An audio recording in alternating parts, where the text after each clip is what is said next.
সামনে পশ্চিমবঙ্গের বাজেট পেশ হতে চলেছে।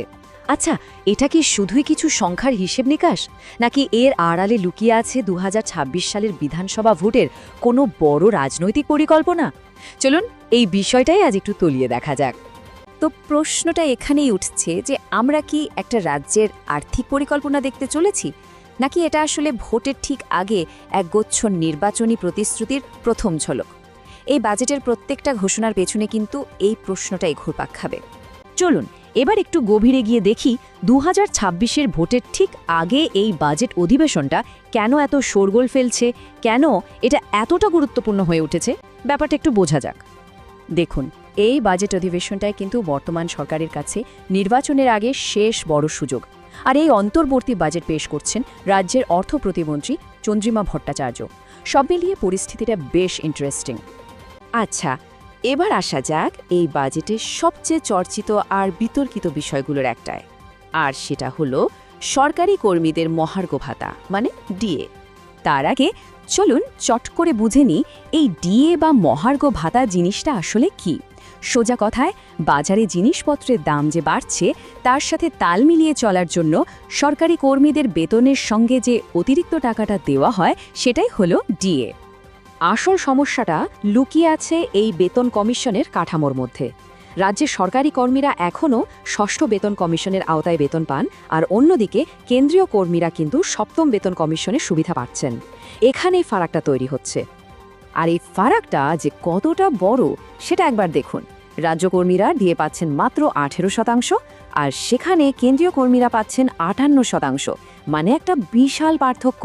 আর এই ব্যবধানটাই কিন্তু অসন্তোষের মূল কারণ। আর এটা কিন্তু শুধু সংখ্যার খেলা নয়। খবর অনুযায়ী রাজ্যের কর্মীরা এই ব্যাপারটা নিয়ে বেশ ক্ষুব্ধ, আর তার ফলে সরকারের ওপর একটা বিরাট রাজনৈতিক চাপ তৈরি হয়েছে বলাই বাহুল্য। তো এই চাপের মুখে দাঁড়িয়ে সরকার বাজেটে ঠিক কী চাল দিতে পারে, তাদের হাতে রাস্তাটাই বাকি। যেহেতু সরকারি কর্মীদের ভোট নিয়ে একটা বড়সড় প্রশ্নচিহ্ন তৈরি হয়েছে, তাই মনে করা হচ্ছে সরকার তার বৃহত্তর ভোট ব্যাংকে টার্গেট করতে পারে। আর তার জন্য রাস্তাটা হলো জনপ্রিয় জনকল্যাণমূলক প্রকল্পগুলো। শোনা যাচ্ছে এবারের বাজেটে বেশ কিছু জনমোহিনী ঘোষণা থাকতে পারে, যেমন লক্ষ্মীর ভাণ্ডারের মতো জনপ্রিয় প্রকল্পের বরাদ্দ বাড়ানো হতে পারে, বা হয়তো মহার্ঘ ভাতা নিয়েও বড় কোনো ঘোষণা আসতে পারে। সুতরাং আসল কথাটা হলো কৌশলটা একেবারে দ্বিমুখী। একদিকে অসন্তুষ্ট কর্মীদের ক্ষোভ কমানোর চেষ্টা, আর অন্যদিকে সাধারণ ভোটারদের মন জয় করার চেষ্টা। পুরোটাই ভোটের আগের একটা হিসেবি পদক্ষেপ। কিন্তু খেলাটা তো একতরফা নয়।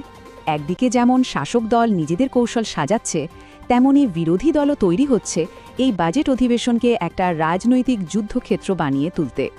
বিরোধী দলনেতা শুভেন্দু অধিকারীর নেতৃত্বে বিজেপি যে সহজে জমি ছাড়বে না তা বলাই যায়।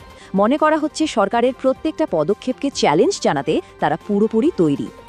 আর বিরোধীদের হাতে অস্ত্র কিন্তু কম নেই। তাদের আক্রমণের মূল বিষয়গুলো হতে পারে নিয়োগ দুর্নীতি, রাজ্যের আইন শৃঙ্খলা পরিস্থিতি, আর অবশ্যই কেন্দ্রীয় বঞ্চনার অভিযোগ। এই ইস্যুগুলো নিয়েই তারা সরকারকে কোণঠাসা করার চেষ্টা করবে। তাহলে সব মিলিয়ে এই যে অন্তর্বর্তী বাজেট পেশ হতে চলেছে, আমাদের ঠিক কোন কোন বিষয়গুলোর ওপর বিশেষ করে নজর রাখতে হবে? দেখুন, এই বাজেটটা আসলে আসন্ন নির্বাচনের একটা ট্রেলার হতে চলেছে। একদিকে থাকবে সরকারের জনমোহিনী সব প্রস্তাব, আর অন্যদিকে থাকবে বিরোধীদের ধারালো সব পাল্টা যুক্তি। লড়াইটা জমবে বেশ। মোদ্দা কথা হলো, এটা শুধু একটা বাজেট অধিবেশন নয়, এটা তার চেয়ে অনেক বেশি কিছু। এটা আসলে রাজনৈতিক শক্তি দেখানোর একটা বড় মঞ্চ হয়ে উঠতে চলেছে। আর এখানেই সবথেকে বড় প্রশ্নটা এসে দাঁড়াচ্ছে, এই আর্থিক দলিলটা কি সত্যিই ২০২৬-এর নির্বাচনী লড়াইয়ের প্রথম অধ্যায় লিখে দেবে? উত্তরটা হয়তো সময়ই বলবে।